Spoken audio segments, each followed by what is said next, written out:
Hi friends, எல்லோரும் எப்படி இருக்கீங்க? நல்லா இருக்கீங்களா? நான் ஏன் இதனால வீடியோ போடல அப்படின்னா, எங்கள் வீட்டுக்காரோட பாட்டி இறந்துருந்தாங்கங்க. அதனால தான் என்னால் வீடியோ போட முடியல.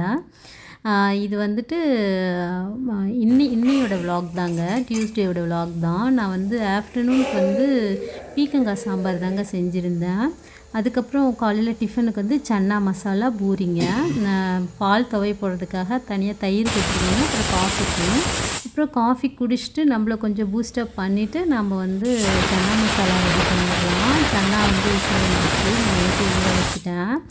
அதுக்கப்புறம் பார்த்திங்கன்னா, நான் நார்மல் கடலக்கொட்டை எண்ணெய் தாங்க எடுத்திருக்கேன். கொஞ்சமாக நான் ஆட் பண்ணிட்டு அதில் வந்து நான் ஒரு 3 லவங்கம், அதுக்கப்புறம் ஒரு பட்டை ஆட் பண்ணிக்கிட்டு அதுக்கப்புறம் பார்த்திங்கன்னா சோம்பும் கசகசாவும் ஆட் பண்ண போகிறேங்க.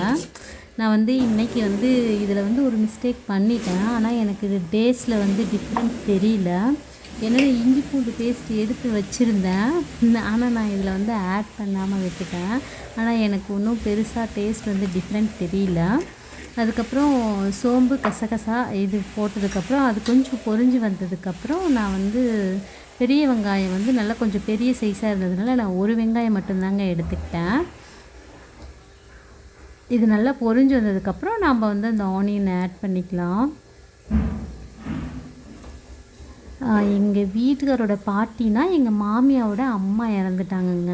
அதனால தான் என்னால் வந்துட்டு ஒரு 4-5 நாளாக வீடியோ போட முடியல. நம்ம இந்த ஸ்டேஜில் வந்து ஆனியன் ஆட் பண்ணிக்கலாம். நான் வந்து கந்தலம்ஸ்க்கு வந்து போகலைங்க. ஏன்னா எனக்கு வந்து அங்கே கொஞ்சம் வந்து ரெஸ்ட் ரூம், ஏன்னா மழையாக இருந்தது, என்னுடைய வீல் சேர் யூஸ் பண்ண முடியாது. சால்ட் ஆட் பண்ணிக்கலாங்க நான் இடையில நான் வந்து அதையும் கூட நான் ஷேர் பண்ணிக்கிறேன். அதுக்கப்புறம் கொஞ்சம் கொத்தமல்லி தழை, அதுக்கப்புறம் பார்த்திங்கன்னா 2 கொஞ்சம் பெரிய சைஸ் தக்காளி தாங்க நான் ஆட் பண்ணுறேன். தக்காளி நல்லா பழமாக இருந்தது. இது வந்துட்டு நம்ம வந்து அது கிளறி விடாமல் நான் அப்படியே வந்து தட்டு போட்டு மூடி வச்சுட்டு அதுக்கப்புறம் சப்பாத்தி மாவு நான் இடையில ரெடி பண்ண போகிறேன். பூரி மாவு ரெடி பண்ண போகிறேன். அது நம்ம பக்கத்துலேருந்து வணக்கணும்னு ஒன்றும் இல்லைங்க. இது மாதிரி மூடி வச்சுட்டா அது கொஞ்சம் வணங்கிடும். பாருங்கள், நல்லா வணங்கி வந்துருச்சு. நான் பூரி மாவும் பிசைஞ்சு வச்சுட்டேன். இந்த ஸ்டேஜில் வந்துட்டு நான் வந்து கொஞ்சம் வந்து கறி மசாலா தூளும் நல்லா வணங்கிடுச்சு பாருங்கள். கறி மசாலா தூள் ஒரு 1.5 ஸ்பூன் ஆட் பண்ணிக்கிறேன். அதுக்கப்புறம் பார்த்திங்கன்னா மல்லித்தூள் வந்து ஒரு 3/4 ஸ்பூன் அந்த மாதிரி ஆட் பண்ணிக்கிறேங்க.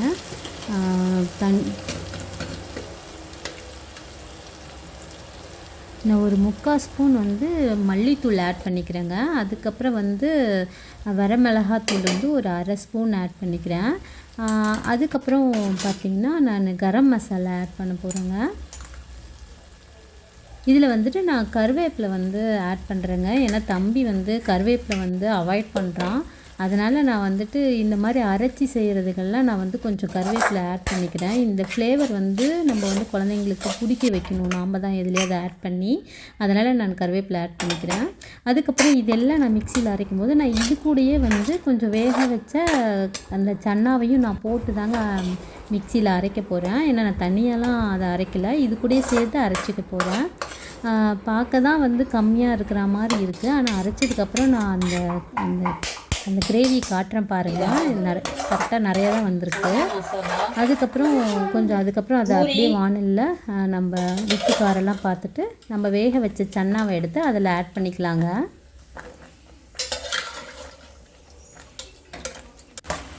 ஆல்மோஸ்ட் சன்னா வந்து ரெடி ஆகிடுச்சுங்க, சன்னா மசாலா. இப்போ வந்து நான் வந்து கஸ்தூரி மேத்தி வந்து நான் வந்து க்ரஷ் பண்ணி நான் அதில் ஆட் பண்ண போகிறேன். அதுதாங்க வந்து நல்ல டேஸ்ட்டே. நான் இதில் நெய்யும் ஆட் பண்ணியிருக்கேங்க. நெய் வந்து ஒரு 1/2 ஸ்பூன் ஆட் பண்ணியிருக்கேன். கஸ்தூரி மேத்தி வந்து நான் ஆட் பண்ணிக்கிறேங்க. அப்புறம் நீங்கள் செய்யும் போது கஸ்தூரி மேத்தி இல்லை அப்படின்னாலும் ஒன்றும் பிரச்சனை இல்லை. கொத்தமல்லி தழை நீங்கள் இந்த ஸ்டேஜில் ஆட் பண்ணிக்கலாம்.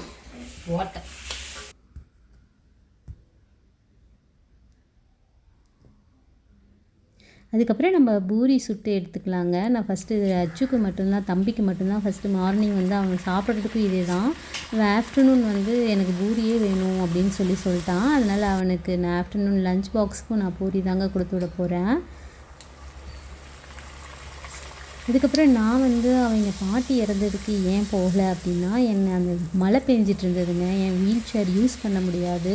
ஸோ அதனால தான் நான் போகல. அங்கே இருக்கிற எல்லா ரிலேஷனுக்கும் தெரியும். அதனால என்னை ஒன்றும் நினச்சிக்க மாட்டாங்க. ஆனால் அந்த 3 டேஸ் அவர் அங்கேயே ஸ்டே பண்ணுற மாரி இருந்தது. அது மட்டும் ஆனால் எனக்கு நல்ல டைம் கிடைச்சதுங்க. நல்லா தூங்குனேன், நல்லா ரெஸ்ட் எடுத்தேன். ஒரு 8:30க்கு தான் எழுந்தேனே நானு. அந்த 3 நாளுமே. நான் தம்பி ஸ்கூலில் அனுப்பிச்சிட்டு அவர் வந்துட்டாருங்க. நாங்கள் 2 பேரும் சேர்ந்து தான் சாப்பிட்டோம். குளிச்சுட்டு ரெடியாக பாத்திரம்லாம் விளக்கிட்டு சாப்பிட்டு எனக்கு பெரிய வேலை இருக்குங்க. ஒரு 3 டைம் மிஷினில் போட்ட துணியை வந்து நான் மடித்து வைக்கவே இல்லை. அதனால் வந்துட்டு அந்த துணியெல்லாம் நான் வந்து ஒன்றா போட்டு மடித்து வைக்கிறேன். ஏன்னா அவர் அங்கே போய் எடுத்துகிட்டு வந்தது எல்லாம் ஒன்றா போட்டு மிஷினில் போட்டு எடுத்தாச்சு. நான் மடித்து வைக்க போகிற சலவைக்கு போடுற துணி, அதுக்கப்புறம் நம்ம வீட்டில் வைக்கிற துணி எல்லாமே. நான் தம்பி துணியை மடித்து வைக்கும்போது நான் செட்டாக எடுத்து வச்சுருவேங்க. ஏன்னா எடுக்கும்போது நமக்கு ஈஸியாக இருக்கும் அப்படிங்கிறதுக்காக. இந்த டைமில் வந்து நமக்கு கண்டிப்பாக ஸ்வெட்டர் தேவைப்படும். 2, 3 ஸ்வெட்டராவது குழந்தைங்களுக்கு வச்சுக்கோங்க.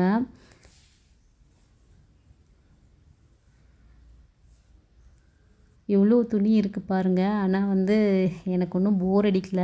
நான் வெறும் தரையில் உட்காரலைங்க. பெட்டு போட்டு தான் உட்காந்துருக்கேன். ஏன்னா நான் வந்துட்டு வெறும் தரையில் உட்காந்தா ஜில்னஸ் அதிகமாக இருக்குது. நான் யூனிஃபார்ம்லாம் இப்படி செட்டாக நான் மடித்து வச்சுருவேங்க. ஏன்னா அவர் எடுக்கும்போது ரொம்ப ஈஸியாக இருக்கும். தேட தேவையில்ல. அது ஒன்றா அப்படியே நம்ம செட்டாக மடித்து வச்சிட்டோமா, நம்ம காலையில் அரிபரியாக நம்ம கிளம்பும்போது அது ஈஸியாக இருக்கும். இது அவனுடைய ஸ்போர்ட்ஸ் யூனிஃபார்மு. எல்லாமே நான் ரெடியாக எடுத்து வச்சுருவேன். அவனுக்கு எடுத்து யூஸ் பண்ணது கரெக்டாக இருக்கும். இது வந்து நான் வந்து அயனிங் ட்ரெஸ்ஸுங்க.